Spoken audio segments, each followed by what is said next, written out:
तर नमस्कार मंडळी, तुमचं परत एकदा आपल्या मालवणी मिनी ब्लॉग आणि मालवणी पोर ह्या युट्यूब चॅनलवर स्वागत असा.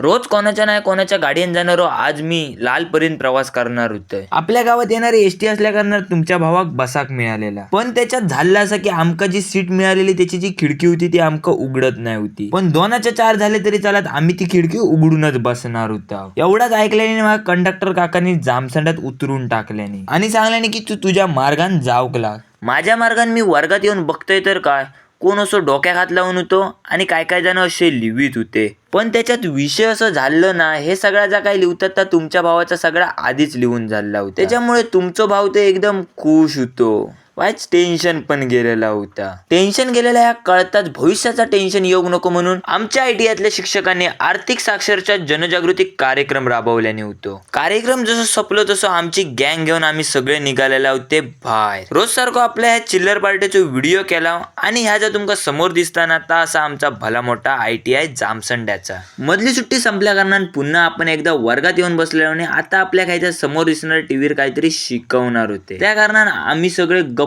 ते बघित होता. ताजा तसा प्रत्येकाक दिलेल्या कम्प्युटरवर प्रत्येक जण बसलेलो आणि बारीक सारीक काय ना काय काम करी होतं. मागं काय काम नसल्या कारणाने माझ्या कडनीचे जे काय करी होते त्या तुमका दाखवी होतं. हळूहळू आपल्या आयटीआयतला काय ना काय शिकूक पण लागलेले. जसं माका वायच शिकवतील तसा मी तुमका सांगानच. ह्या पावसाचा काय वाकडा कोण जाणे. आयटीआय सुटल्यावर जो पडा होतो ना, काय विषयच नाही होतो. असं वाटत होते की ह्यो कोणाला तरी वैतागलेलोच. तर तुमच्या भावाचा मिनी ब्लॉग आवडला तर जाता जाता लाईक सबस्क्राईब फॉलो करून टाका.